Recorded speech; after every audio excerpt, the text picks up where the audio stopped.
نحمده ونستعينه ونستغفره ونعوذ بالله من شرور أنفسنا ومن سيئات أعمالنا من يهده الله فلا مضل له ومن يضلل فلا هادي له أشهد أن لا إله إلا الله وحده لا شريك له وأشهد أن محمدا عبده ورسوله قال الله تعالى في القرآن الكريم أعوذ بالله من الشيطان الرجيم يا أيها الذين آمنوا اتقوا الله حق تقاته ولا تموتن إلا وأنتم مسلمون يا أيها الناس اتقوا ربكم الذي خلقكم من نفس واحدة وخلق منها زوجها وبث منهما رجالا كثيرا ونساء واتقوا الله الذي تساءلون به والأرحام إن الله كان عليكم رقيبا يا أيها الذين آمنوا اتقوا الله وقولوا قولا سديدا يصلح لكم أعمالكم ويغفر لكم ذنوبكم ومن يطع الله ورسوله فقد فاز فوزا عظيما فإن أصدق الحديث كتاب الله وخير الهدي هدي محمد صلى الله عليه وسلم وشر الأمور محدثاتها فإن كل محدثة بدعة وكل بدعة ضلالة وكل ضلالة في النار أما بعد. Hadirin Bapak Ibu jamaah sekalian rahimakumullah. Alhamdulillah segala puji syukur marilah kita panjatkan kepada Allah Subhanahu wa taala yang kembali mengumpulkan kita di majlis ini dan tentunya di masjid yang insyaallah dirahmati Allah Subhanahu wa taala. Amin ya rabbal alamin. Kemudian salawat serta salam semoga selalu tercurahkan kepada junjungan besar Nabi kita Muhammad sallallahu alaihi wasallam juga beserta para sahabatnya, juga keluarganya dan segenap kaum muslimin yang selalu istiqamah berpegang teguh dengan Islam ila yaumil qiyamah. Hadirin Bapak Ibu jamaah sekalian rahimakumullah. Pada kesempatan malam hari ini insyaallah kita ingin menyebutkan beberapa hal berkaitan dengan al-imanu bil qadar. Pertama tentunya berkaitan dengan tahapan-tahapan takdir yang harus kita imani. Kemudian yang kedua adalah bahwasanya takdir tidak kemudian membolehkan seseorang meninggalkan kewajiban atau melakukan kemaksiatan. Kemudian yang ketiga adalah jadi bantahan untuk orang-orang yang mengatasnamakan takdir ketika meninggalkan kewajiban atau melakukan kemaksiatan. Wallahu a'lam bishawab. Faedah masih berambil dari kitab Syarh Ushul Iman karya Syekh Muhammad bin Shalih Al-Utsaimin hafizahullah taala. Al-iman bil qadar. Al-qadar fa'idda taqdir Allah Subhanahu wa ta'ala lil kainat hasbama sabaqa bihi ilmu wa iqtadatu hikmah. Hadirin Bapak Ibu jamaah sekalian rahimakumullah. Di antara perkara yang banyak membuat orang kemudian menyimpang adalah khususnya dalam masalah takdir. Dalam masalah takdir ini ada dua kelompok besar tentunya yang menyimpang. Yang pertama disebut al-jabriyah. Satu kelompok yang meyakini bahwasanya kita ini terlahir ke muka bumi itu dalam keadaan majbur atau terpaksa. Jadi semua yang kita lakukan sebenarnya selama ini adalah paksaan dari Allah Subhanahu wa taala. Akhirnya nanti ketika seseorang kemudian meninggalkan kewajiban pun alasannya adalah ini sudah paksaan Allah. Ketika seseorang tidak menjalankan sholat, saya terpaksa. Ini sudah maunya Allah. Saya bisa apa? Tutui kepalanya. Sorry, ini maunya Allah juga. gampang menghadapi orang-orang begini, gampang sebenarnya. Atau misalnya siapkan gitu ya, siapkan kayu gitu ya, balok. Pak, saya mau pukul kepala bapak. Bapak diem atau menghindar terserah. Ayo kan, push. Tak taunya dia menghindar. Itu kemauan bapak apa kemudian kemauan bapak? Bodoh dong saya kalau misalnya menerima serangan bapak begitu saja. Pas dia ngomong gitu, pak, jatuh. Saya mau juga karena kemauan Allah. Wah, pasti debat ya. Tidak bisa. Ketika dia menghindar serangan kita, itu juga jalil buat kita. Anda ketika menghindar, itu Anda mau untuk menghindar. Anda ketika menghindar, Anda mampu untuk menghindari serangan saya. Saya nggak mau pun misalnya ketika menyerang, ada kayu mengayun seperti ini, Anda pasti menghindar, refleks seseorang. Karena kemauan dia untuk menghindari serangan seseorang. Kelompok kedua namanya Al-Qadariyah. Ini berlebihan sampai mengatakan bahwasanya tidak ada campur tangan Allah dalam perbuatan manusia. Semua itu kehendak kita. Saya sukses dagang ya karena saya bekerja, saya mencari. Saya sukses dalam pendidikan karena memang saya belajar dan saya pintar. Tidak ada campur tangan Allah. Nah, ini kebablasan. Allah yang tentukan untuk Anda dan Anda menjalankan sebab-sebabnya. Kenapa kemudian Anda sukses dan kemudian Anda pintar? Makanya ya, di antara ciri, di antara sifat, karakter dan juga keistimewaan Ahlus Sunnah adalah sifat mereka atau sikap mereka memiliki sikap al-wasatiyah, selalu memiliki sikap pertengahan.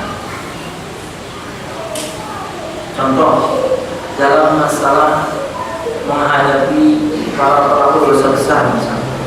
Pertama, orang-orang al-wa'idiyah di antara kelompok besarnya adalah al-Khawarij wal Mu'tazilah. ISIS itu adalah bagian dari Khawarij. Kata mereka ketika memaknai iman dulu, yang namanya iman itu harus ada 100% dalam hati ini atau tidak ada sama sekali.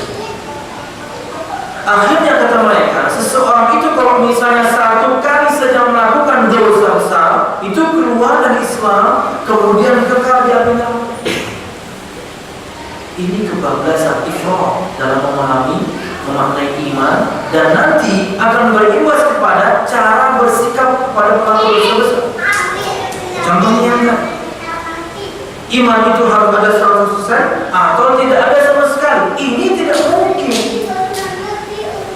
Iman itu bisa bertambah dengan ketaatan, berkurang dengan kemaksiatan. Enggak bisa full. Allah Subhanahu wa taala berfirman, "Huwa alladzi anzala as-sakinata fi qulubil mu'minin liyazdadu imanan ma'a imanihim." Al-Fatihah. Dan dia Allah Subhanahu wa taala yang telah menurunkan as-sakinah, ketenangan. Di mana? Fi qulubil mu'minin, di hati-hati orang-orang mukminin sebelum mereka pergi perang. Fitrahnya kaum laki-laki itu tidak suka perang. Fitrahnya kaum laki-laki itu tidak suka berantem. Itu fitrah sebenarnya. Tapi ketika kaum muslimin diperintahkan untuk berperang, mereka berperang walaupun terkadang mereka tidak suka. Dan ketika ingin berperang, pasti gundah seseorang itu. Dia tinggalkan keluarganya, anaknya, istrinya, semua. Maka Allah yang berikan ketenangan. Untuk apa? Kata Allah Subhanahu wa taala, liyazdadu imanan ma'a imanihim, supaya iman mereka bertambah di atas iman mereka yang sudah ada. Syekh Muhammad bin Shalih Al-Utsaimin dalam kitab Fathul Bari, Talkhis Al-Hamawi, kata beliau, ayat ini membicarakan tentang bertambahnya iman. Maka sudah perkara yang lazim. Jika sesuatu itu bisa bertambah, maka bisa berkurang. Nabi Muhammad SAW bersabda, "Ma ra'aitu min naqisati aqlin wa din adhab li lubbi ar-rajul al-hazim min ihdakunna." Aku tidak melihat seseorang yang akalnya kurang, yang agamanya kurang, tapi bisa menghilangkan, tapi bisa memudarkan keimanan seorang laki-laki yang tangguh dibandingkan kalian, kaum wanita. Imannya kurang, akalnya kurang, tapi laki-laki bisa teler sama perempuan, bukan itu. Jadi kalau ada sebagian kita gitu, gimana ya? Kok kita selalu kalah dengan istri? Gak apa-apa Pak, Fir'aun aja yang ngaku Tuhan kalah sama istrinya. Fir'aun manusia paling keji di muka bumi, keok sama bininya. Jadi biar santai. Tapi kita bukan kalah ya, kita tuh menghormati. Terkadang kita itu memang ibu-ibu terlihat egois gitu. Tapi padahal pada doa-doa kami mendoakan kebaikan untuk anak. Sayang diri saya akan hadir. Oke, lanjut. Untuk supaya iman, dalam hadis tadi menyebutkan bahwasanya perempuan itu imannya kurang, agamanya kurang. Kata Syekh Muhammad bin Shalih Al-Utsaimin, maka suatu kelaziman, sesuatu yang bisa berkurang, suatu saat bisa bertambah. Ini prinsip akidah Ahlus Sunnah wal Jamaah. Iman bertambah dengan ketaatan, berkurang dengan kemaksiatan. Kata Nabi Muhammad, akmalul mu'minina imanan ahasinuhum akhlaqan wa ahsanuhum khuluqan. Sebaik-baik orang mukminin, sesempurnanya orang mukminin, imannya adalah yang paling baik akhlak. Ini juga jadi dengan pemahaman terbaik bahwasanya iman itu bisa sempurna, maka suatu saat bisa berkurang dia. Ini prinsip. Makanya keyakinan al-wahidiyah bahwasanya iman itu harus ada 100% ini tidak mungkin.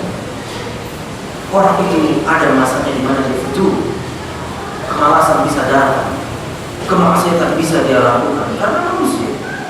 Nabi Muhammad bersabda, kullu bani Adam khata', selalu berbuat salah, bukan sekali dua kali, selalu. Nabi Muhammad menyebutkan dengan sifat khata', selalu bersalah. Tapi yang sebaik-baiknya orang yang bersalah itu bertobat. Nah ini al-wa'idiyah, di antara dua kelompok bersalah adalah Mu'tazilah dan Khawarij. Yang namanya iman harus ada 100% atau tidak ada sama sekali. Akhirnya ketika menyikapi pelaku dosa besar bagaimana? Pelaku dosa besar keluar dari Islam, kekal dari neraka. Pak, yang tahu Pak, dulu waktu orang masih hidup, Anwar Ziki, dia ketika diwawancari salah satu TV swasta, belum dia enak untuk metronya, salah satu TV swasta, juga. Kenapa Anda berkeyakinan seperti itu? Kenapa Anda melakukan seperti itu? Bom. Kata dia, ini berkaitan dengan prinsip. Dan tidak ada pertanyaan berikutnya. Ini berkaitan dengan prinsip. Akhirnya presenternya tak nanya lagi. Oh ini prinsip. Apa prinsipnya? Ya seperti ini. Orang Muslim saja sekali melakukan dosa besar, bagi orang-orang Khawarij dan Mu'tazilah keluar dari Islam, imannya habis. Itu Muslim. Bagaimana dengan orang kafir? Bohong. Muslim saja mereka begitu. Kan apalagi orang kafir, kita bohong. Itu kelompok yang berlebih. Berlebih mengatakan wasatiyahnya Ahlus Sunnah, sikap perkataan Ahlus Sunnah sebelum masuk pada perkara takdir. Yang kedua itu ada namanya al-murji'ah. Diambil dari kata bahasa al-irja, artinya mengakhirkan atau bunuh. Keyakinan mereka adalah bahwa yang namanya iman itu cukup diyakini di hati, tidak perlu dilafalkan, apalagi kemudian dipraktekkan. Di antara yang paling ringan di antara mereka ada yang ringan, yang namanya iman itu cukup diyakini di hati, maksimal dilafalkan, tidak perlu praktek, tidak perlu praktek. Akhirnya ketika memaknai iman seperti ini, ketika dihadapkan bagaimana sikap Anda terhadap para pelaku dosa besar dari kalangan kaum muslimin, kata mereka, pelaku dosa besar imannya sempurna karena iman itu di hati, tidak perlu dilakukan apalagi praktek. Iman itu di hati. Pelaku dosa besar bagi kami imannya sempurna, yang saleh, yang taat bagi kami sama. Akhirnya nanti yang kemudian kafir dan muslim pun sama. Ini basic pemahaman pluralisme itu di sini. Yang satu berlebihan, yang satu terlalu menyepelekan. Bahkan di antara mereka berkata, Kama la yanfa'u al-iman, kama la yanfa'u kama la yanfa'u al-kufri ta'ah fala yadurru ma'al imani maksiyah. Sekali perkataan. Sebagaimana ketaatan itu tidak bermanfaat ketika orang itu kafir. Orang kafir menjalankan ketaatan percuma. Dan banyak orang kafir kemudian ketika Idul Kurban pengen berkurban dan percuma karena Anda kafir. Nah, kata mereka, sebagaimana tidak bermanfaatnya ketaatan orang kafir, maka maksiat orang muslim juga tidak apa-apa. Mau apa? Sekali pemahaman seperti itu. Ahlus sunnah kita paham. Ahlus sunnah tidak mengkafirkan kaum muslimin kecuali mereka melakukan salah satu pembatal di antara pembatal di Islam. Itu pun harus memenuhi persyaratan terlebih dahulu. Apakah kemudian pelaku pembatal ke Islam ini orang yang berakal? Kalau dia orang gila, dimaafkan. Dua, apakah dia sudah balik? Kalau anak kecil, dimaafkan. Apakah dia kemudian mengatakan kata-kata kekufuran atau melakukan perbuatan kekufuran itu karena pilihan dia? Kenapa terpaksa? Diampuni. Kemudian, apakah kemudian sudah sampai hujah kepadanya? Sudah ada yang ngasih tahu? Sudah ada yang menegakkan hujah? Kalau belum, dia diampuni. Yang terakhir, apakah dia adalah orang yang salah paham dengan firman atau sabda? Karena kalau salah paham, diampuni. Bayangkan. Berhati-hatinya Ahlus Sunnah dalam menyikapi para pelaku dosa-dosa di antara kaum muslimin. Kita tidak mengkafirkan kaum muslimin kecuali mereka melakukan salah satu pembatal di antara pembatal ke Islam. Itu pun harus memenuhi syarat tadi. Enggak gampang kita kemudian mengatakan kaum muslimin kafir atau keluar dari Islam. Nah, kalau misalnya dosa itu levelnya di bawah kesyirikan kepada Allah sampai meninggal pun orang yang begitu, tentunya orang yang melakukan dosa levelnya di bawah kesyirikan kepada Allah, dia mukmin naqisul iman. Dia mukmin tapi imannya lagi kurang. Mukmin diimani, dia mukmin dengan sisa imannya, fasikun bil kabirati. Dia adalah orang fasik dengan dosa besar yang dia lakukan, tapi tidak keluar dari Islam. Sampai meninggal pun dia dengan dosa besarnya, dengan pembunuhannya, perzinahannya, korupsinya dan lain sebagainya, sampai meninggal dia dengan dosa besarnya, maka dia di bawah kehendak Allah Subhanahu wa taala. Jika Allah mau mengampuni, kata Allah mengampuni. Jika Allah mau, Allah akan agar menurutkan dari dosa yang dia lakukan dan tidak tegar dari neraka. Ini masih kata Ahlus Sunnah. Pertama, tidak berlebihan seperti orang-orang Khawarij dan Mu'tazilah, juga tidak terlalu meremehkan seperti orang-orang Mu'tazilah. Dalam perkara takdir sama, sikap wasatiyah, sikap tengah. Tidak seperti orang-orang Jabriyah yang kemudian meyakini bahwasanya semua kita ini terlahir terpaksa, bahkan ketika melakukan kemaksiatan pun terpaksa. Juga tidak seperti orang-orang Qadariyah yang melampaui batas, bahwasanya tidak ada campuran Allah Subhanahu wa taala dalam perbuatan hamba. Ini salah. Wa ma tasyauna illa ayyashallahu rabbul alamin. Dan tidaklah kalian berkehendak kecuali berdasarkan kehendak Allah Subhanahu wa taala. Kita sebutkan perkataan beliau rahimahullah. Al-qadar bi fathid dal, al-qadar, dan yaitu hurufnya fathah. Artinya adalah takdirullah Subhanahu wa taala lil kainat. Takdir, ketentuan Allah Subhanahu wa taala untuk semua makhluk. Hasbama sabaqa fi ilmu, sebagaimana yang sudah Allah Subhanahu wa taala ketahui ilmunya. Waqtahu hikmatu, dan sebagaimana telah terkandung hikmah pada semua takdir Allah Subhanahu wa taala. Ini definisi takdir. Ketentuan Allah Subhanahu wa taala untuk semua makhluk yang Allah sudah ketahui ilmunya terlebih dahulu, dan setiap takdir ada hikmahnya dari Allah Subhanahu wa taala, mengandung hikmah. Wal iman bil qadari yatadamman arba'at umur, dan beriman kepada takdir Allah itu mengandung 4 perkara. Ini 4 tahapan yang harus dipahami sekarang. Satu, al-iman bi anna Allah ta'ala 'alima bi kulli syai'in jumlatan wa tafsila. Beriman bahwa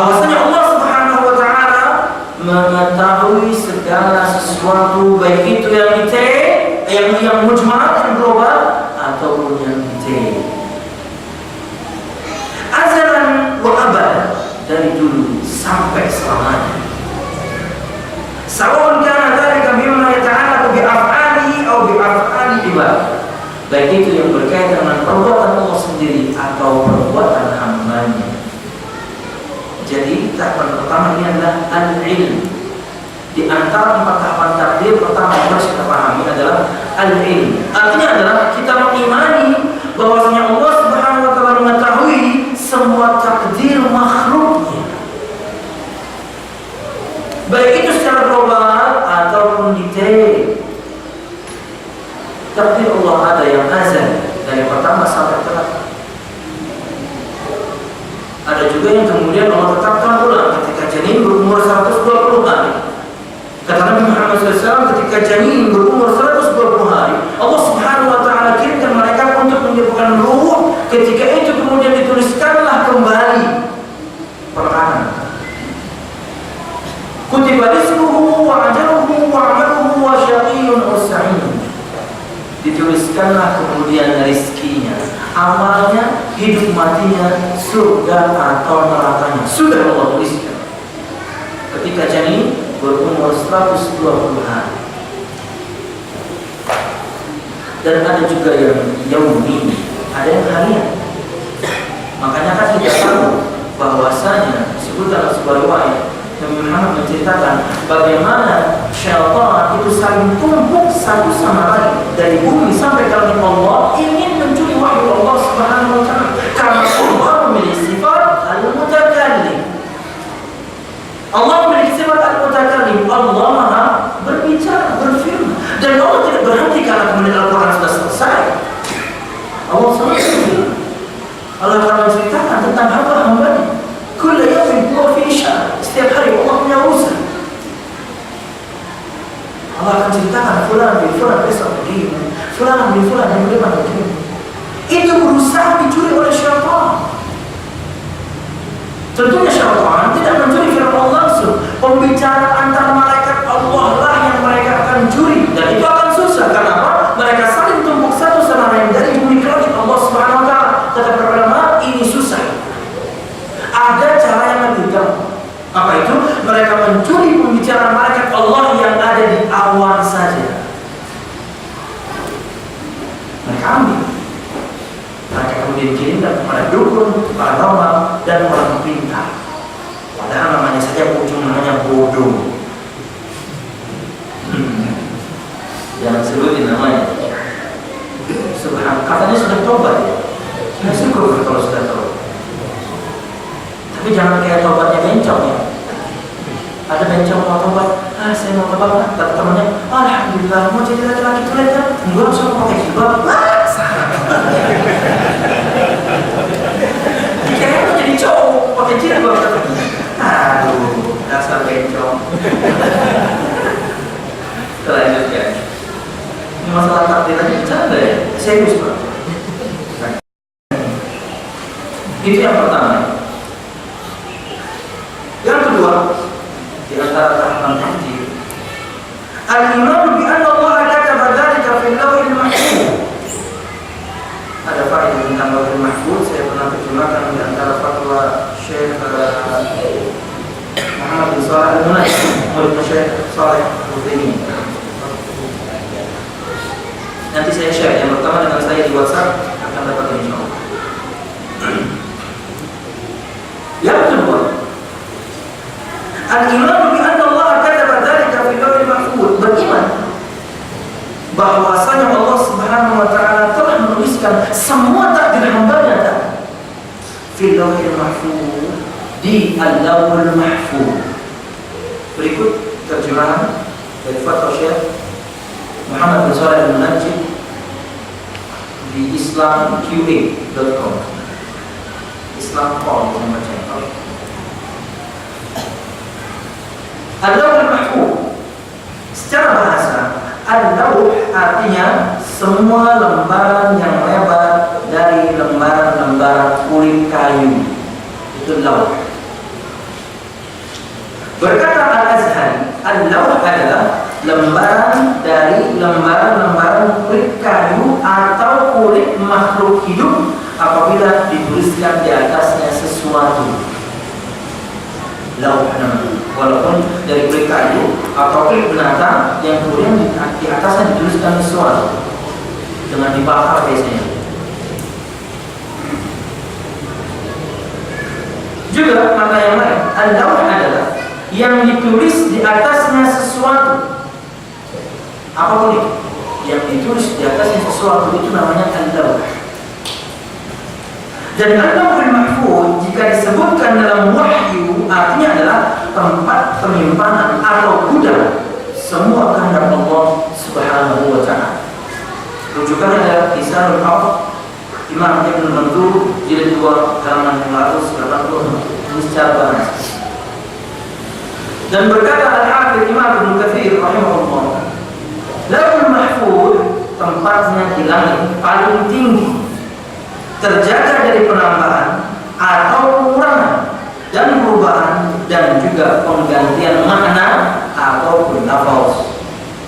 Itu Al-Lauhul Mahfuz. Kata beliau, tempatnya di langit yang paling tinggi, terjaga dari penambahan atau pengurangan, perubahan atau penggantian makna atau lafaz. Tafsir Al-Quran Al-Azim jilid 4 halaman 490. Berkata Imam Ibnu Qayyim Al-Jauziyah rahimahullah, mahfuz yang artinya terjaga dalam bahasa kita mengisyaratkan bahwa syaitan tidak mungkin sampai atau mencapai tempatnya. Dan pada zat lauh itu sendiri maka syaitan tidak akan mampu menambahkan isinya atau menguranginya. Rufi'atil aqlam wa jaffatis suhuf. Semua pena sudah diangkat dan kemudian sahifah al-qalam sudah kering. Semua sudah Allah tuliskan.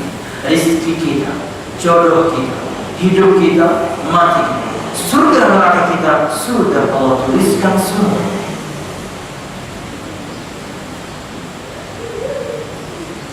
Masih perkataan Imam Muqayyim. Dan Allah Subhanahu wa taala telah mensifati bahwasanya tempat lauh adalah betul-betul terjaga dalam firman-Nya, Inna nahnu nazzalna dzikra wa inna lahu lahafizun. Sesungguhnya kamilah yang menurunkan Al-Quran dan sesungguhnya kamilah benar-benar memelihara. Kata Imam Sa'di rahimahullah, kami akan menjaga Al-Quran ketika diturunkan melalui perantara Jibril dan setelah diturunkan pada Nabi Muhammad SAW. Sebelum itu Al-Quran terjaga. Berikut perkataan Syekh Muhammad bin Shalih. Maka Allah Subhanahu wa taala menjaga tempatnya dan menjaga isinya dari penambahan, pengurangan, penggantian lafaz ataupun makna. Sebagaimana Allah Subhanahu wa taala menjaga maknanya dari perubahan dan lafaznya dari penggantian ke makna atau lafaz yang lain. Dan Allah Subhanahu wa taala menjadikan dari hamba-hambanya yang menjaga kata-kata dari penambahan, pengurangan makna maupun perubahan. Dari At-Tibyan fi Aqsamil Quran berkata Imam Ibnu Qayyim Al-Jauziyah. Berikut perkataan Syekh Muhammad bin Shalih Al-Munajjid. Sedangkan beberapa penafsiran yang menyebutkan bahwa Lauhul Mahfuz berada di jidat malaikat Israfil atau Lauhul Mahfuz adalah makhluk terbuat dari bebatuan mulia yang berwarna hijau. Baca dong. Saya ulangi perkataan Syekh Shalih Al-Munajjid. Sedangkan beberapa penafsiran yang menyebutkan bahwa Lauhul Mahfuz berada di jidat malaikat Israfil atau Lauhul Mahfuz adalah makhluk terbuat dari bebatuan mulia berwarna hijau, maka hal ini tidak pernah ada riwayat yang menyebutkannya. Lauhul Mahfuz adalah bagian dari perkara yang gaib, tidak bisa ditetapkan kecuali dengan wahyu baik dalam Al-Quran atau sabda Nabi Muhammad sallallahu alaihi wasallam. Sedikit berkaitan dengan Lauhul Mahfuz. Kedua, di antara tahapan takdir yang harus kita imani, al-kitabah, penulisan. Apa itu? Yaitu beriman bahwasanya Allah Subhanahu wa taala telah menuliskan semua takdir hamba-Nya di Lauhul Mahfuz yang sudah kita baca tadi mana. Wa fi hadaini al-amrayn yaqulu Allah 'azza wa jalla, alam ta'lam Anallaha ya'lamu ma fis samai wal ardi inna dzalika fi kitabin inna dzalika 'ala Allahi yasir. Al-Hajj ayat 70. Dan untuk dua perkara, al-ilmu wal kitabah, ilmu bahwasanya Allah Subhanahu wa taala mengetahui semua takdir makhluknya, baik itu secara global ataupun detail. Kedua, al-kitabah itu penulisan. Bahwasanya kita mengimani Allah Subhanahu wa taala menuliskan semua takdir makhluknya di lauh mahfuz. Ini disebutkan dalam firman Allah Subhanahu wa taala dalam surah Al-Hajj ayat 7. Allah berfirman, "Alam ta'lam anna Allah ya'lamu ma fis samai wal ardh?" Tidakkah kamu mengetahui bahwasanya Allah Subhanahu wa taala mengetahui apa-apa yang ada di langit dan apa-apa yang ada di bumi. Inna dzalika fi kitabin. Sesungguhnya hal yang demikian itu, pengetahuan Allah Subhanahu wa taala itu tentang semua yang terjadi di langit dan yang di bumi itu ada dalam satu kitab. Dan itu mudah bagi Allah Subhanahu wa taala. Jadi Allah Maha tahu dan menuliskan itu semua dalam Lauhul Mahfuz. Wallahu a'lam bishawab. Wa fi sahih Muslim, kata Syekh, dari dalam Sahih Muslim, an Abdullah bin Amr bin As radhiyallahu anhu, dari Abdullah bin Amr bin As radhiyallahu anhu berkata, sami'tu Rasulullah sallallahu alaihi wasallam yaqul, sama Nabi Muhammad bersabda, kataballahu maqadir al-khalaiq qabla an yakhluqa as-samawati wal ardh bi 50,000 sana. Allah Subhanahu wa taala telah menuliskan takdir makhluk, ketentuan untuk semua makhluk. Sebelum Allah Subhanahu wa taala menciptakan langit dan bumi 50,000 tahun lamanya, Allah sudah tuliskan semua. Ada pertanyaan begini, apakah rizki dan juga jodoh adalah bagian dari takdir? Karena rizki kita yang cari, jodoh kita yang juga cari. Tak tahunya ini bisa menjawab semua itu. Rezeki yang kita kais sudah Allah tentukan. Kita cuma kemudian mencari sebab-sebab rezeki itu bisa datang dengan bertakwa, dengan menyambungkan silaturahim. Ya, dua hal ini bisa mendatangkan rezeki. Mencari jalan-jalannya, tipsnya. Ikut kemudian seminar-seminar bagaimana cara supaya mendatangkan rezeki yang halal kita ambil, yang haram kita jangan ikut. Kan banyak tuh seminar-seminar gitu ya. Dulu pernah ikut seminarnya Pak Purdi Chandra itu, bosnya Prima Gama. Oke. Bayar sekian juta itu untuk 10 pertemuan. Dia pertama kali, sisanya siapa tuh teman-teman dia apa? Pertemuan pertama dan kedua belum ikut. 8 sisanya belum gak ikut. Kenapa? Salam yang pertama dan kedua sama, harus ngutang di bank. Oh, apa nih? Dari mana kemudian keberkahan rezeki kita kalau kemudian tipsnya itu begitu?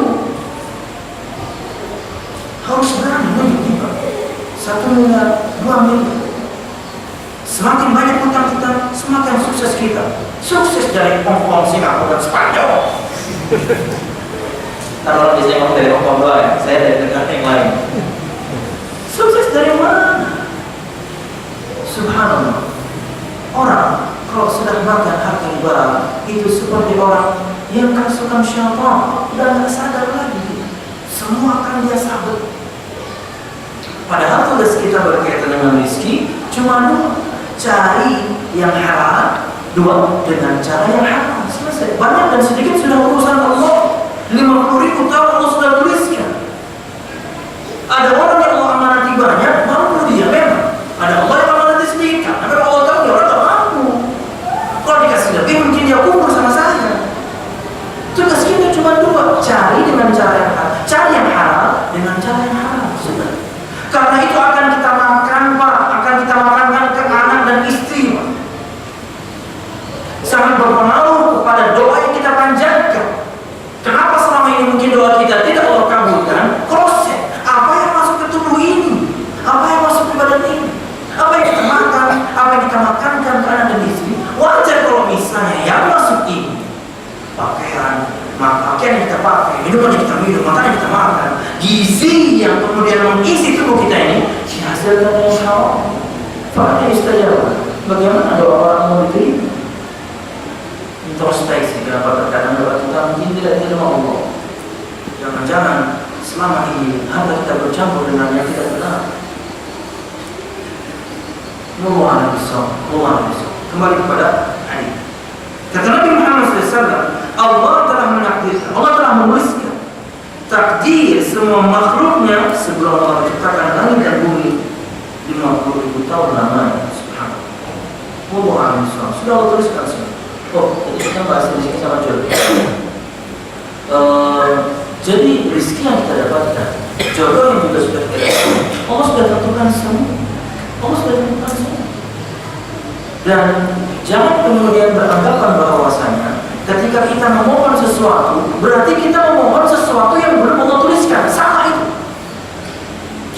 Ketika kita memohon, apa yang kita mohonkan, hasil dari permohonan tersebut Allah sudah tuliskan semua. Cuma kita tidak tahu ketentuan Allah, makanya kita selalu minta. Kita tidak tahu Allah tuliskan apa, makanya kita selalu minta. Karena Nabi Muhammad ajarkan kita untuk minta. Memohon selalu kepada Allah Subhanahu wa Ta'ala. Berdoalah kepada Allah dan kalian yakin akan dijawabnya ada. Karena Allah tidak pernah menjawab satu doa yang muncul dari hati yang lalai, apalagi main-main. Biasa terlihat orang kalau sudah main-main doanya itu adalah dengan cara mengangkat tangannya sudah kelihatan, nggak serius, di atas paha. Karena ceramahnya kelamaan, dia udah lapar ya. Kata Barah bin Azib dan para sahabat yang lain, mereka menyaksikan bagaimana Nabi Muhammad ketika berdoa mengangkat tangannya di depan dada sejajar dengan bahu. Terkadang tangannya menghadap wajah beliau, terkadang menghadap ke langit, terkadang tinggi sekali sampai kelihatan putihnya ketiak beliau. Iya Pak, ketiak itu putih Pak, kalau hitam berarti akan dicukur Pak. Allah bisa. Jangan kayak artis tahun 60-70 ya. Keteknya penuh, dibilang keren dari mana? Sunnah Nabi Muhammad bersihkan. Kalau berdoa itu yang serius. Di antara bentuk serius kita adalah ngangkat tangan, minta. Dan Allah malu untuk tidak menjawab doa hambanya kalau mintanya ngangkat tangan. Tapi jangan dibalik. Ada ya orang bagi? Tidak dibalik. Minta begini.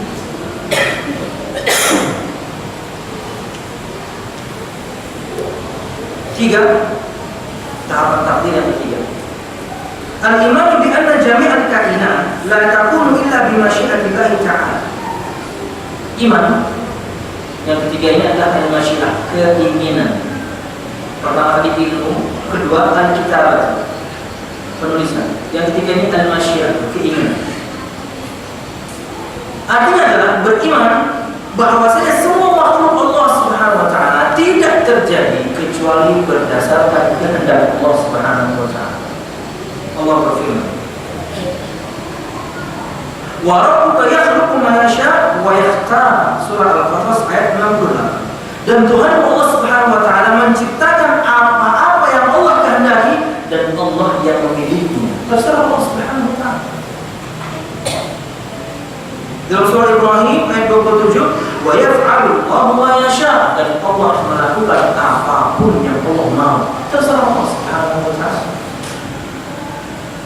Dalam surah Al-Imran Allah berfirman, huwallazi yusawwirukum fil arham kaifa yasha', dan dia Allah Subhanahu wa Ta'ala yusawwirukum, yang membentuk kalian, yang membentuk surah kalian, bentuk kalian, wajah kita selama ini seperti ini, fil arham, di dalam rahim-rahim ibu kalian, kaifa yasha'. Semua Allah Subhanahu wa Ta'ala sudah Allah tentukan sejak dalam rahim.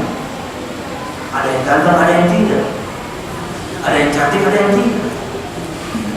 Tapi semuanya harus kita syukuri. Kenapa? Ada orang lahir cacat, ada orang lahir tidak sempurna.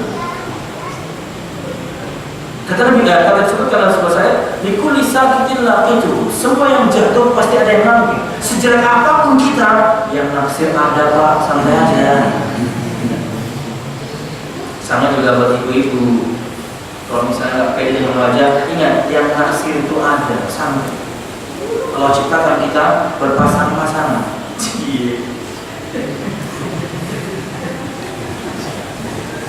Kadang-kadang orang itu gitu ya.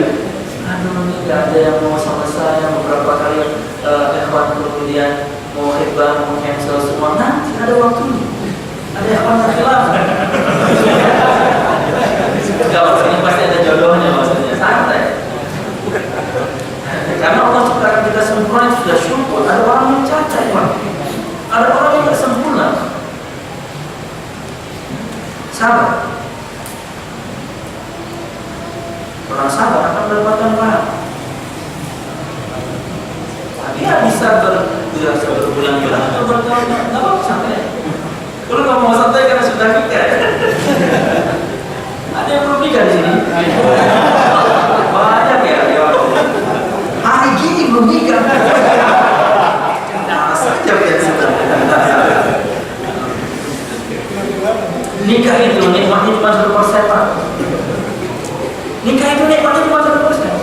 99% saya nikmat banget, Pak. Kita lanjutkan. Pakai banget. Ini takdir, serius, Pak. Sudah ada nih.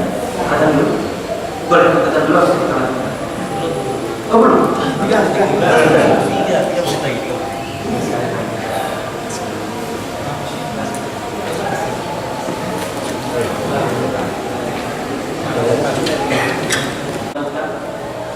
Alhamdulillah wassalatu wassalamu ala rasulillah wa ba'd.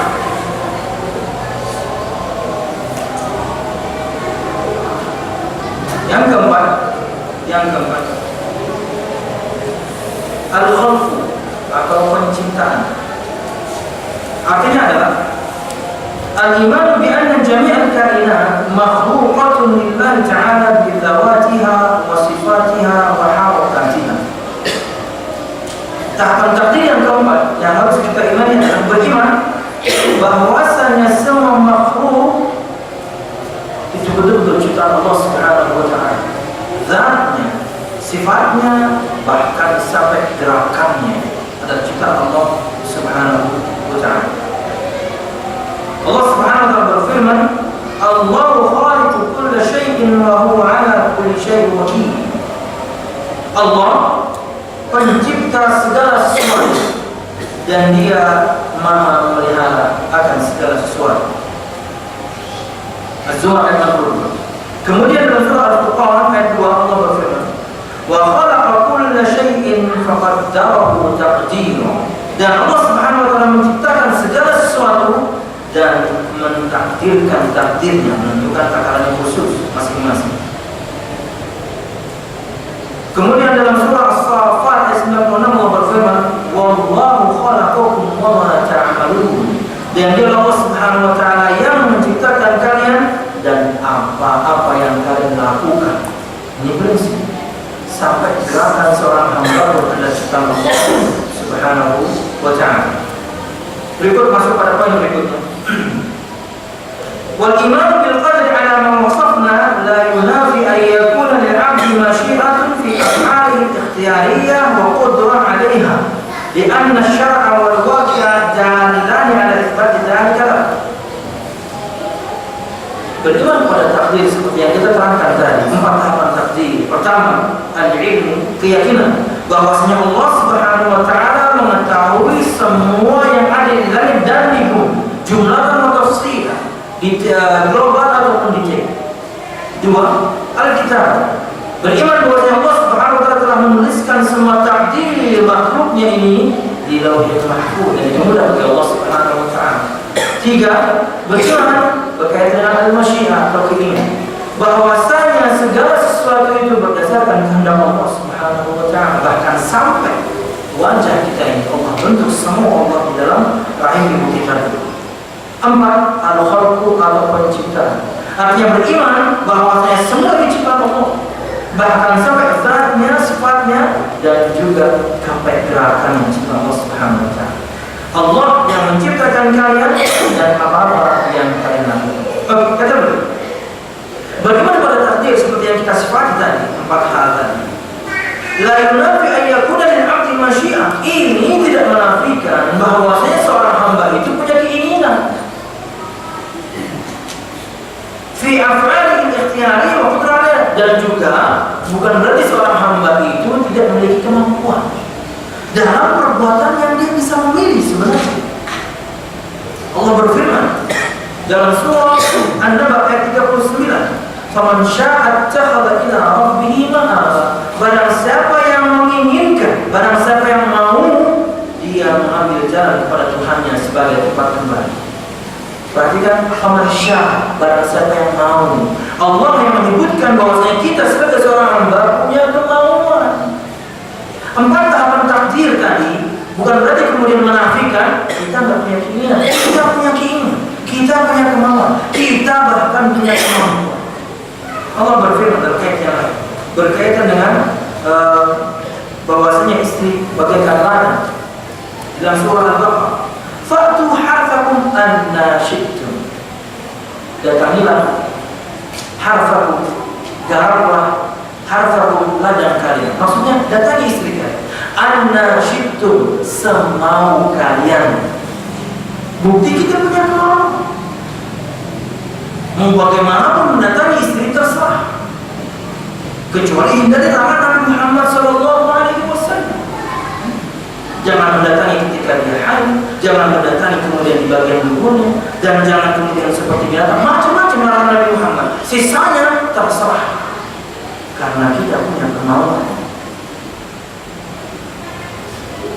Dan dalam surah At-Taghabun ayat 16 Allah berfirman, "Fattaqullaha mastata'tum wasma'u wa dan bertakwalah kalian kepada Allah mastata'tum, semampu kalian." Jadi kita punya kemampuan.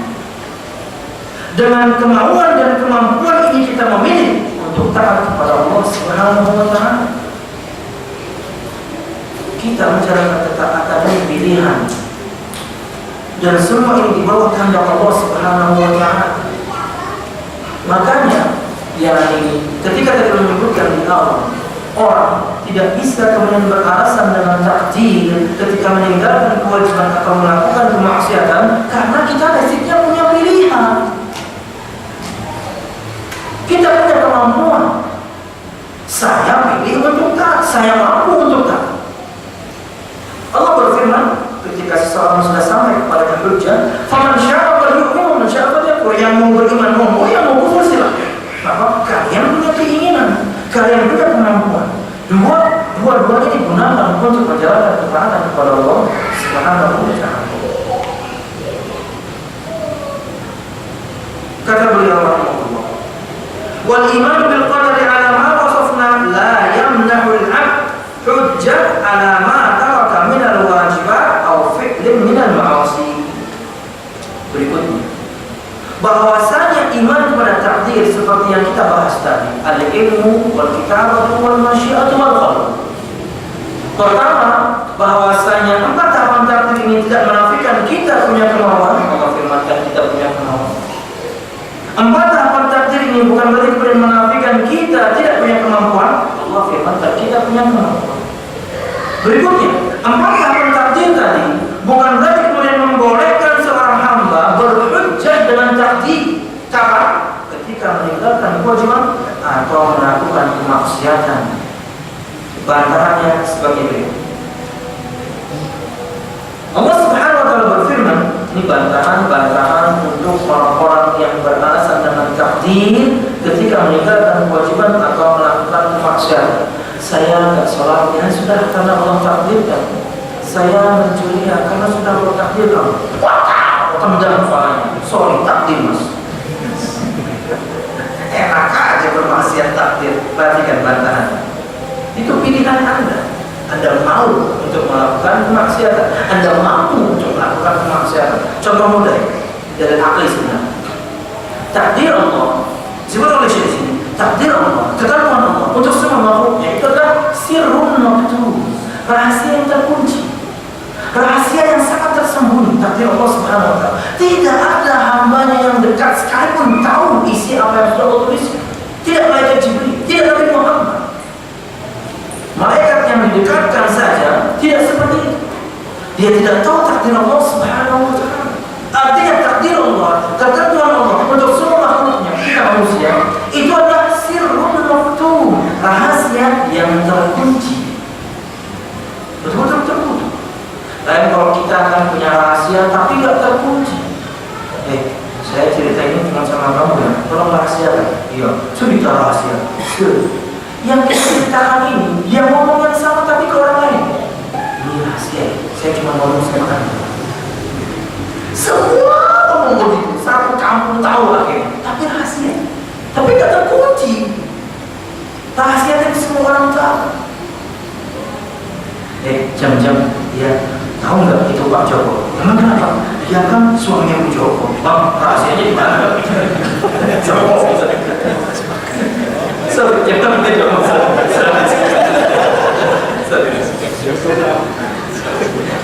Mau menggibah tapi bukan gibah sebenarnya. Tahu nggak? Ya apa isinya? Pak Joko ya suaminya Bu Joko.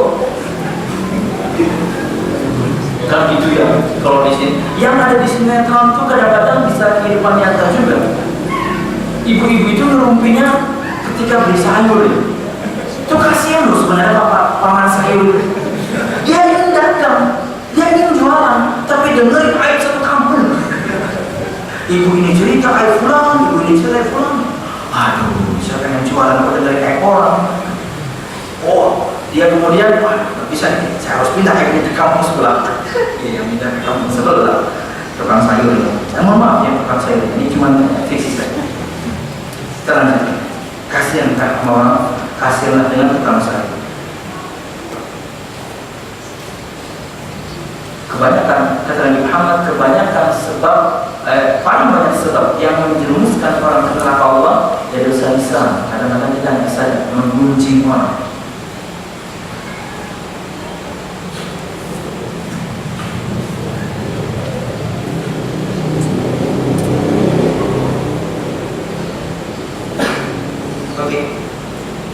Dalam surah bantahan pertama, sorry tadi belum selesai. Takdir Allah itu rahasia yang terkunci. Artinya seorang hamba tidak tahu takdir Allah sampai kejadian itu sudah terjadi. Dia tidak tahu takdir Allah, bahwasanya dia akan mendengarkan kajian sekali ini tadi. Waktu dia di rumah, dia belum tahu bakal sampai masjid atau tidak. Dia belum tahu ketika tadi pagi nanti sore ikut kajian atau tidak. Artinya seorang hamba tidak tahu ketentuan Allah sampai betul-betul sudah terjadi. Sekarang yang tahu ketentuan Allah, saya bilang ikut kajian. Tadi saya nggak tahu. Artinya seorang hamba itu tidak tahu apa yang akan terjadi sampai betul-betul terjadi. Lah, bagaimana mungkin kemudian seseorang beralasan dengan takdir ketika dia melakukan kemaksiatan? Padahal ketika dia merencanakan kemaksiatan ini, dia belum tahu maksiat ini bakal sukses atau tidak. Ketika orang merencanakan kemaksiatan, dia belum tahu ini bakal terjadi atau tidak. Ketika terjadi, kenapa kok alasannya takdir? Kamu memang mau melaksanakan maksiat. Kamu memang mampu melaksanakan maksiat. Karena basicnya Anda belum tahu bakal terjadi atau tidak. Sampai ya pemahamannya. Nggak bisa orang beralasan dengan takdir. Karena sebelum terjadi, Anda belum tahu bakal terjadi atau tidak. Ketika sudah terjadi, kenapa kok alasannya? Ya sudah takdir. Bukan Anda milih memang untuk bermaksiat, Anda memang merencanakan maksiat ini. Bukan bisa. Jadi dalam surah An-Nisa ayat 165 Allah berfirman, Rusulan mubasysyirin wa mundhirin li'alla yakuna lin-nasi 'ala Allahi hujjah ba'da rusul wa kana Allahu 'azizan hakim. Rusulan, para rasul, mubasysyirin wa mundhirin, tugas mereka mubasysyirin, memberikan kabar gembira dan nikmat Allah di dunia dan akhirat. Wa mundhirin, memberikan peringatan akan adanya azab Allah di dunia dan juga di akhirat. Li'alla yakuna lin-nasi 'ala Allahi hujjah ba'da rusul, supaya tidak ada untuk manusia hujjah setelah diutusnya para rasul ini. Di hari kiamat maksudnya. Rasul ini Allah utus memberikan kabar gembira dan juga peringatan supaya manusia tidak bisa berhujjah, tidak bisa berargumen di hadapan Allah nanti di hari kiamat. Wahai Allah, tidak ada yang memberitahu kamu. Wahai Allah, tidak ada yang menegakkan hujjah kepada kamu. Ini Rasul sudah diutus. 1400 tahun Nabi Muhammad sudah diutus. Rasul-Rasul ini Allah utus memberikan kabar gembira dan juga peringatan supaya apa? Supaya manusia tidak punya hujjah di hadapan Allah setelah diutusnya para Rasul ini. Perhatikan sisi pendalilan. Walau kana qadaru hujjah lil mukhalifina lam tantafi bi irsalir rusul. Di anna al-mukhalafata ba'da irsalihim waqi'atun bi qadri al. Kalau misalnya seseorang bisa beralasan dengan takdir ketika meninggalkan kemaksiatan atau ketika meninggalkan kewajiban atau melakukan kemaksiatan, niscaya sampai kapanpun Allah akan utus seorang Rasul.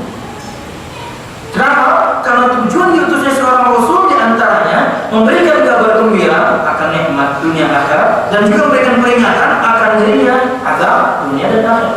Kalau seseorang bisa beralasan dengan takdir ketika meninggalkan kewajiban atau melakukan kemaksiatan, sampai kapanpun Allah akan utus seorang Rasul supaya tidak punya hujah, supaya orang tidak bisa berdamai. Sudah ada yang ngasih tahu kami utus seorang Rasul. Tapi subhanallah, setelah diutusnya para Rasul pun kemaksiatan tetap terjadi. Bukti bahwasanya itu pilihan Anda, itu pilihan makhluk untuk bermaksiat kepada Allah Subhanahu wa ta'ala. Artinya diutusnya para Rasul pun maksiat tetap terjadi. Wallahu a'lam bishawab. 2. Hadis riwayat Imam Bukhari dan Muslim. Dari Ali bin Abi Thalib radhiyallahu anhu, Nabi Muhammad bersabda, "Ma minkum min ahadin illa qad kutiba maq'aduhu minan nari aw minal jannah." Faqala rajulun minal qawm, "Ala nattakilu ya Rasulullah?" Qala, "La, i'malu fa kullun muyassar." Kata Ali bin Abi Thalib, Nabi Muhammad SAW bersabda, tidak ada seorang pun di antara kalian kecuali telah Allah tuliskan tempat duduknya, spotnya, titiknya, tempat kembalinya maksudnya. Baik itu surga ataupun neraka, semua sudah Allah tentukan. Kemudian seseorang berkata kepada Nabi Muhammad, "Wahai Rasul, ala nantakimu ya Rasulullah?" Kalau begitu kita nganggur saja wahai Rasul. Nganggur saja, sudah Allah tentukan. Semua sudah Allah tentukan. Surga seseorang, neraka seseorang sudah Allah tentukan. Kita nganggur saja kalau begitu. Kata Nabi Muhammad, tidak. Malu beramallah. Nabi Muhammad perintahkan kita untuk beramal. Fakul muyassar, maka semuanya akan Allah mudahkan. Pilih dulu untuk menjalankan ketaatan, Allah akan mudahkan ketaatan itu. Jangan kemudian beralasan dengan takdir ketika meninggalkan kewajiban atau melakukan kemaksiatan. Kita tidak tahu ketentuan Allah. Allah memang sudah tentukan semuanya, tapi kita tidak tahu ketentuan Allah, bukan begitu. Yang kita tahu, kita punya kemampuan. Yang kita tahu, kita punya kemampuan. Dengan dua hal ini, gunakanlah, pilihlah untuk mentaati Allah Subhanahu wa ta'ala. Jadi yang ketiga yang saya sampaikan tadi berkaitan dengan sirrul maktum, bahwasanya itu adalah pilihan. Contoh lain atau dari yang lain, ini bentuk pertanyaan dari kepala Fauzan. "Lau kana baina yaday insan tariqan, ahaduhuma yantahi ila baladin kulluha fawda wa qatl wa nahb wa intihak lil a'rad wa khawf wa ju', wa thani yantahi ila baladin kulluha nidham wa amn mustatab wa 'aish raqib ihtiram lin nufus wal a'rad wal amwal, fa ayy tariqain yastabir?" Kalau misalnya dihadapkan kepada seseorang, dihadapkan kepada kita dua pilihan jalan. Kalau belok kanan, kata beliau, ini berakhir di sebuah negeri yang fawda, chaos, isinya tawuran, tidak ada aturan, isinya adalah ketakutan, isinya adalah kelaparan, isinya adalah perangkutan kehormatan, semua upaya hancur-hancuran negerinya ini. Itu kalau belok kiri. Yang kedua, jangan kalau belok kanan, berakhir pada negeri yang penuh dengan aturan. Semua orang kemudian dihormati, semua orang kemudian mendapatkan kehidupan yang rakhir, nyaman, aman, kehidupan yang tentram. Kata beliau, kemana Anda memilih beloknya? Semua orang akan belok kanan, yang punya akal akan belok kanan. Kata beliau, kalau begitu, apa bedanya ini dengan pilihan Allah Subhanahu wa ta'ala, pilihan yang sudah Allah berikan? Bagaimana Allah Subhanahu wa ta'ala menerangkan bagaimana dari neraka dan bagaimana Allah Subhanahu wa ta'ala menerangkan indahnya surga. Allah sudah terangkan, ini loh surga dengan semua kenikmatannya, ini neraka dengan semua kengeriannya. Kamu pilih mana? Kita pilih surga surga Allah Subhanahu wa Ta'ala. Dengan kemauan kita dan juga kemampuan kita, kita memilih untuk taat karena kita pengen jalannya ke taatan ini, ke surga ini. Ketika orang itu diberikan pilihan, dia pasti memilih jalan yang berakhir pada negeri yang indah, surga Allah Subhanahu wa Ta'ala. Jadi takdir bukan alasan kemudian orang itu boleh meninggalkan kewajiban atau melakukan kemaksiatan. Kemudian dari yang lain, berapa yang 4 ya? نار المريض يؤمر بالدواء فيشربه ونفسه لا تشتهي وينهى عن الطعام الذي يضره فيتركه ونفسه تشتهي كل ذلك طلبا للشفاء والسلام ولا يمكن أن يمتنع عن شرب الدواء أو يأكل الطعام الذي يضره ويحتاج بالقدر. Lihat orang yang sakit, kata beliau. Orang yang sakit disuruh minum obat yang pahit, yang tidak nyaman, yang dia basicnya tidak suka. Dan kemudian dia dilarang untuk makan makanan yang sangat nikmat-nikmat yang dia suka padahal, tapi dilarang. Obat yang gak enak diperintahkan, dia gak suka. Makanan dilarang padahal dia suka, tapi semuanya dia lakukan. Dia makan obat itu, dia minum obat itu walaupun baik, dia tinggalkan makanan itu walaupun semuanya enak dan dia suka, dia tinggal. Kenapa? Karena ingin kesembuhan. Dia memilih untuk mendapatkan kesembuhan. Bagaimana kemudian seseorang bisa berdalil dengan takdir ketika meninggalkan kewajiban atau melakukan kemaksiatan? Tidak mungkin. Orang-orang ada yang berdalil dengan takdir ketika meninggalkan kewajiban atau melakukan kemaksiatan, maka kalau dia sakit, tolong jangan minum obat. Tolong jangan berobat. Terima saja takdir Anda, mati Anda. Tapi Anda memilih untuk berobat kan? Anda memilih untuk minum obat kan? Padahal pahit, padahal tidak nyaman, padahal Anda tidak suka, tapi tetap Anda minum. Jamu yang baik Anda minum. Obat yang tidak nyaman Anda, ada sebagian orang tidak bisa bahkan minum obat, tapi karena sakit dia berusaha minum. Obatnya dia masukkan kemudian ke kunyahan pisang. Punya pisang dulu, masukkan obat, baru minum. Saking tidak bisanya minum obat. Subhanallah. Tapi dia pilih perkara yang susah itu kenapa? Karena dia ingin kesembuhan. Maka bagaimana mungkin seseorang berdalil dengan takdir ketika meninggalkan kewajiban atau melakukan kemaksiatan, padahal dia bisa memilih ini ketaatan, ini kemaksiatan, ini berakhir pada kebahagiaan, ini berakhir pada kesengsaraan dunia akhirat. Oh, saya pilih ini. Walaupun ketaatan ini berat, walaupun ketaatan ini mungkin susah. Nabi Muhammad sudah sebutkan, "Hafadil jannah bil makarih." Surga itu diliputi dengan perkara-perkara yang kita tidak sukai. Ketaatan lagi, berat lagi. Tapi itulah surga, itulah harganya surga. Kita pilih walaupun pahit, walaupun berat, tapi untuk mencapai surga Allah Subhanahu wa Ta'ala. Wallahu a'lam. Dari berikutnya, al-muhtaj bil qadar ala ma tarahu min al-wajibat aw fa'alahu min al-ma'asi la ya'tada 'alayhi shakhsun fa akhadha malahu aw intahaka hurmatahu thumma ihtaja bil qadar wa qala la talumni fa inna i'tidai kana bi qadarillah lam yaqbal hujjatah.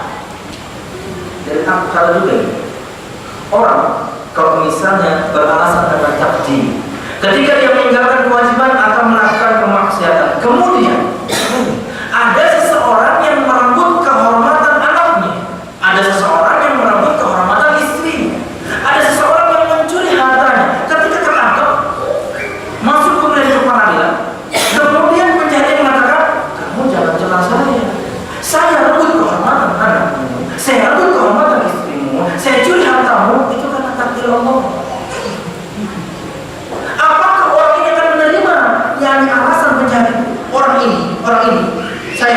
Saya beralasan dengan takdir ketika melakukan kemaksiatan atau meninggalkan kewajiban. Takdir sudah. Oke. Di saat yang sama ada orang kemudian kurang ajar. Di saat yang sama ada orang kemudian beralasan dengan takdir sama seperti dia, tapi dalam kasus dia. Apakah dia terima? Nggak bakal terima. Loh, kenapa Anda tidak berterima orang beralasan seperti itu? Dia merebut kehormatan istri Anda, dia perkosa anak Anda karena takdir Allah. Kenapa Anda terima? Anda bahkan mengatakan diri Anda untuk Allah.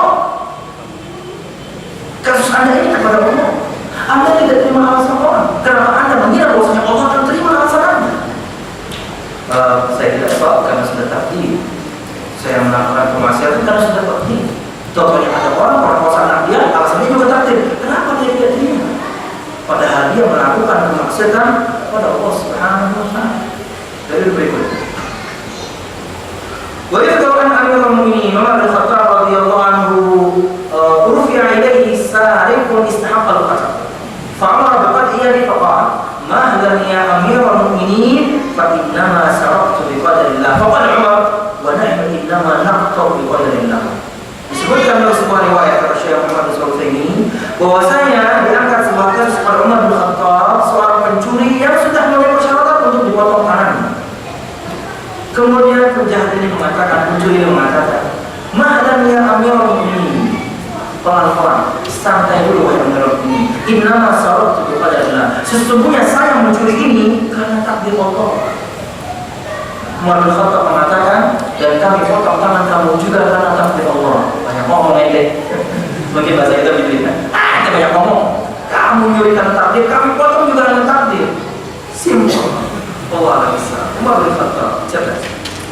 Berikut sebagai bahasan penutup berkaitan dengan samarat, hasil atau buah yang bisa kita dapatkan dari belajar tentang iman pada takdir. Pertama, al-i'timadu 'ala Allah 'azza wa jalla inda fi'l al-asbab bihaythu la ya'tamidu 'ala as-sabab nafsihi li'anna kulla shay'in bi qadri Allah ta'ala.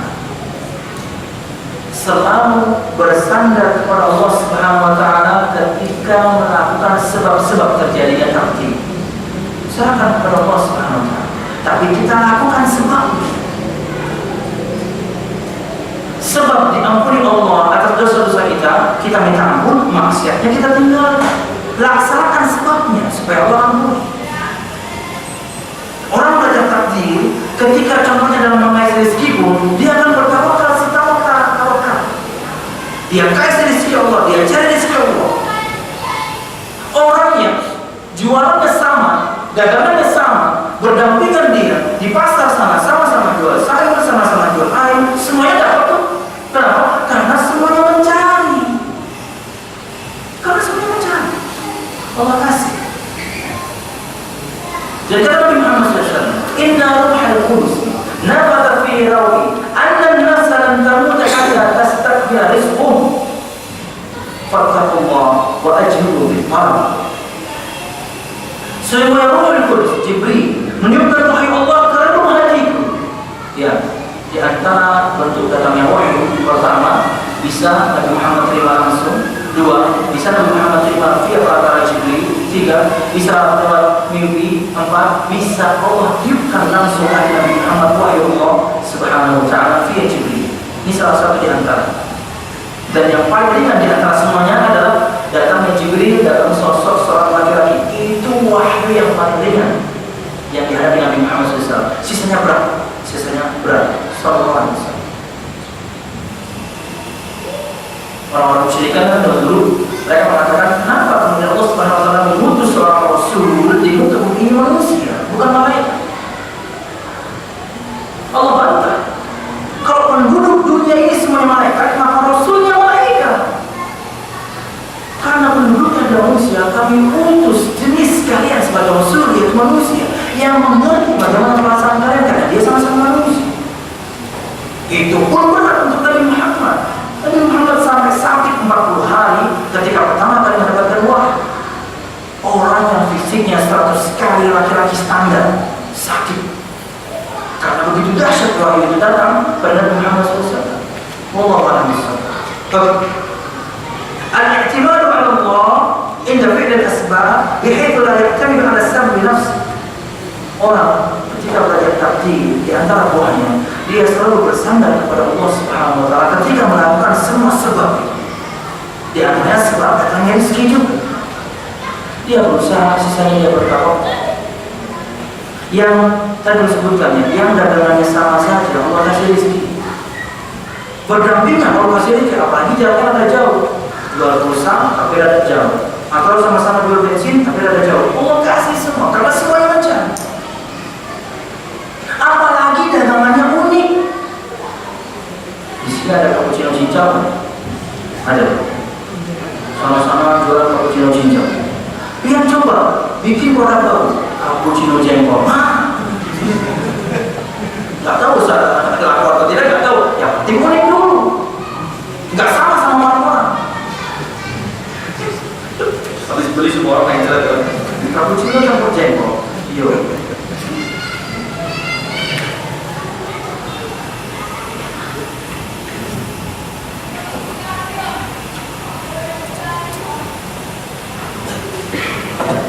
Oke.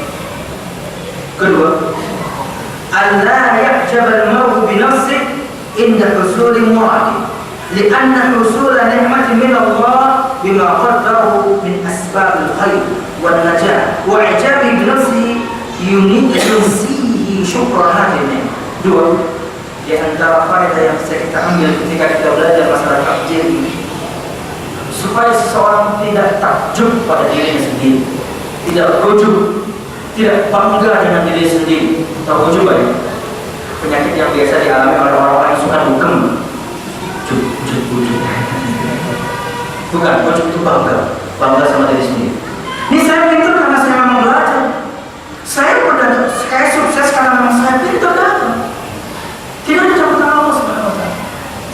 Orang belajar takdir, dia akan hilang dari perasaan seperti ini, supaya orang tidak ujuk dengan diri, bangga dengan diri sendiri ketika mendapatkan apa yang dia mau. Nih, memang saya pintar kok, makanya saya sama istrinya. Memang saya pintar datang, makanya saya kaya. Tidak, semua sudah Allah tentukan dengan sebab-sebab yang Anda jalani. Allah sudah tentukan sebabnya dan Anda menjalani sebab itu. Itulah kesuksesan. Orang belajar takdir supaya tidak rujuk dan kemudian melupakan dia siapa sebenarnya yang nikmat ini, nikmat kecerdasan, nikmat rezeki. Allah semua yang harus. Orang belajar takdir akan jauh dari sikap rujuk. Pertama, tawakal yang subhanallah. Dua, jauh dari sikap rujuk, karena semuanya sudah Allah tentukan takdir. Dan kemudian tidak perlu juga ya iri dengan apa yang dimiliki oleh saudara kita. Tidak perlu. Hasad itu jauh dihilangkan. Hasad itu adalah berharap kenikmatan yang ada pada orang-orang hilang. Allah sudah tentukan dia dengan sebab-sebab yang dia lakukan, dia mendapatkan rezeki lebih banyak. Kita dengan sebab-sebab yang kita lakukan, kita dapatkan rezeki ala kadarnya. Syukur, nikmat. Selama itu halal, bismillah, alhamdulillah. Tidak perlu kemudian sedikit-sedikit yang hasad dalam tetangga. Sepeda motornya baru, mobilnya baru, ininya baru. Jangan, kita juga punya bini dan bisa jadi murah.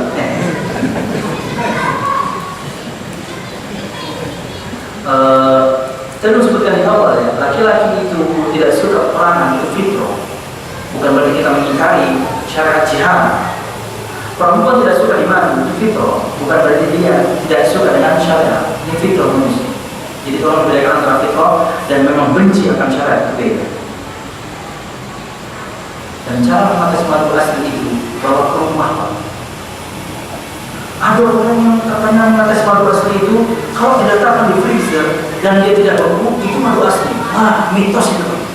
Tahu mitos, Pak? Handphone yang master 5, mitos. Itu mitos ya. Tidak salah lagi saya. Mengetes madu asli itu katanya disiarkan ke orang kalau dibakar nyala. Wah, ini madu asli. Mitos, Pak. Madu asli itu bawa ke rumah. Kalau istri marah, itu asli. Itu asli.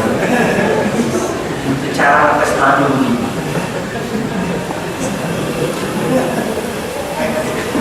Bawa ke rumah, jadi buat terbang kayak buku. Madu asli nih. Kemudian yang ketiga, al-tumatnina warwahan nafsi bima yajri alaihi min aqdarillahi ta'ala fala yaqlaq birrawati mahbubin aw husuli makruhin lianna dhalika biqadrillahi alladhi la mulka as-samawati wal ardh wa kana lahu luar biasa. Yang ketiga ini kata beliau, ketenangan. Orang itu kalau belajar takdir, di antara hasil yang dia akan dapatkan dari belajar takdir Allah dengan semua pemahaman seperti itu, hati maknina, ketenangan. Rawahan nafsiyah, yakni ketentraman jiwa. Kenapa? Dia kalau tahu bahwa saya semua ini sudah Allah takdirkan, apalagi dia tahu sabda Nabi Muhammad SAW, ma asabat lam yakun liyukhti'a wa ma akhta'ta lam yakun liyusiba. Semua yang Allah tentukan akan menimpamu, pasti menimpamu. Semua yang tidak Allah tentukan akan menimpamu, tidak akan menimpamu. Allah tidak pernah salah orang. Dia paham sekali sabda Nabi Muhammad itu. Semua berdasarkan takdir Allah. Semua berdasarkan takdir Allah. Akhirnya tentram jiwa, akhirnya tenang hatinya. Kenapa? Semuanya memang sudah ketentuan Allah. Dan beralasan dengan takdir berkaitan dengan musibah boleh, kata Imam Malik. Beralasan dengan takdir berkaitan dengan musibah boleh. Ketika kita dalam musibah, qadarullah, sudah Allah takdirkan, no problem, karena sudah Allah tentukan. Tapi kalau beralasan dengan takdir ketika meninggalkan kewajiban dan melakukan maksiatan, itu tidak boleh. Kalau berkaitan dengan musibah, sudah Allah sudah tentukan. Fala yaqra bi rawati mahbub, orang yang belajar takdir dia akan mendapatkan buah hasil ketenangan jiwa, kelapangan dada, karena dia tahu semua ini takdir Allah Subhanahu wa taala. Akhirnya la yaqnaq bi rawati mahbub, dia kemudian tidak marah ketika kehilangan sesuatu atau seseorang yang dia cintai. Sudah Allah takdirkan, Quran. Ya ini sudah Allah takdirkan, saya bisa cintai saya. Sudah takdirkan Allah Subhanahu wa taala cabut nyawanya. Akan tenang hati ini, jiwa ini dapat. Ini sudah Allah tentukan dengan sebab karena beliau sakit. Allah sudah lakuin. Kemudian juga orang tidak pernah akan marah, tenang bahkan dia ketika mendapatkan makruh, sesuatu yang dia tidak suka. Kenapa? Sudah Allah tentukan. Dia sudah berusaha, tapi tetap kemudian mendapatkan musuh. Ulunnya tahun 2000 berapa ya kita yang waktu itu Idul Fitri itu berbarak 2005 ya, 2005. Itu tidak ada perbedaan antara Muhammadiyah dan ini Idul Fitri bersama. Sudah kami sudah tawakal, rumah sudah ada kunci, semuanya pergi, dan yakni serukitinya kampung sudah ada, serukitinya, sekuriti tidak ada. Sudah kami sholat yakni begitu pula kami di antara korban rumah yang dibobol, semuanya habis, diambil semua sama dia. Yang ringan-ringan, uang perhiasan, yang besar dia tinggal, yang di masih ada masih tinggal, karena dia pengen cepat, maling yang baik. Semuanya terjadi dalam cepat sekali.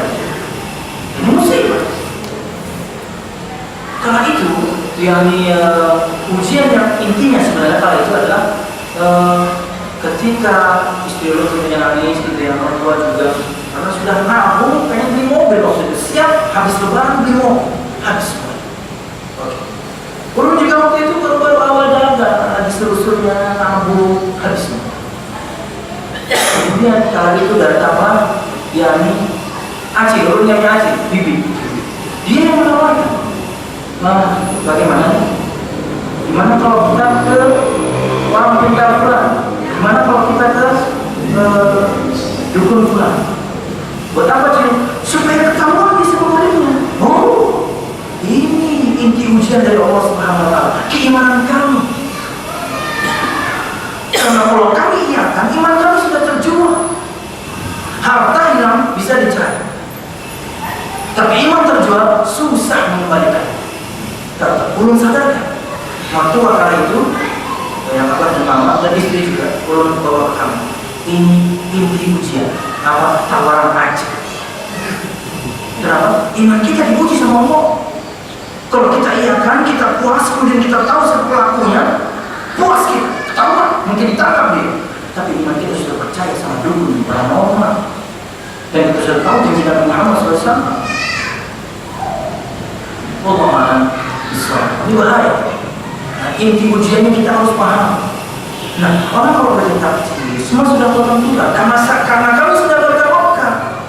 Semua pintu kami kunci, kami gembok, dan kemudian kampung itu ada security-nya. Tapi tetap dia pintar sekali. Dan kami kemudian, yakni mengira ini pasti sudah, yakni inside job bahasa Arabnya itu. inside job, kerjaan orang dalam, tetap orang kampung yang dia mungkin mengawasi kan. Nah itu makanya hikmah kita berbeda. Idul Fitri itu kadang-kadang ada hikmah. Ya, ketika orang menyuri hari pertama, wih, gak bisa kenapa? Wah, mereka gak ada sholat, gak jadi nyuri. Kita curi besok, menyuri, wah, orang ini berdepan, enggak. Makanya persatuan Idul Fitri itu diharapkan sama kejahatan. Ada hikmahnya tetap kita berbeda.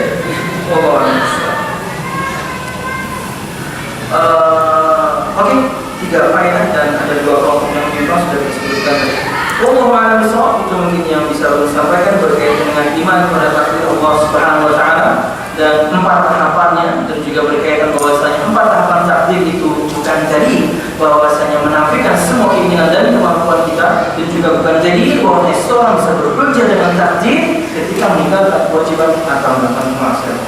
Dan juga kita mendapatkan faedah orang beriman kepada takdir Allah ini, yakni tawakalnya sempurna. 2, dia tidak ujub dengan dirinya. 3, hatinya akan tenang ketika mendapatkan musibah. Hatinya akan tenang ketika ditinggalkan oleh orang yang sangat dia cintai. Aman, kenapa? Ini sudah ketemu Allah Subhanahu Wa Taala. Wallahu a'lam. Dulu ya, orang sering menyampaikan juga perkara yang sama ini. Gampang, ringan. Tapi begitu dipuji sama Allah, mama meninggal, berat memang berat sekali. Ditinggalkan orang yang kita cintai itu sangat berat.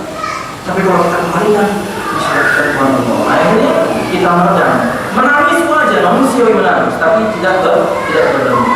Allah a'lam. Itu mungkin yang sudah disampaikan, mudah-mudahan bermanfaat. Selanjutnya bermanfaat. Sepertinya tidak ada pertanyaan yang masuk, berarti kita lanjutkan dengan soal atau sudah ya, tidak ada pertanyaan. Kita lanjutkan soal soal ini berkaitan dengan Islam Islam Nusantara. Mungkin pembahasannya akan berkaitan dengan prinsip dasar Islam supaya bisa membantah itu sebenarnya dari fatwa Syekh bin Baz yang akan sebutkan insyaallah. Mudah bermanfaat.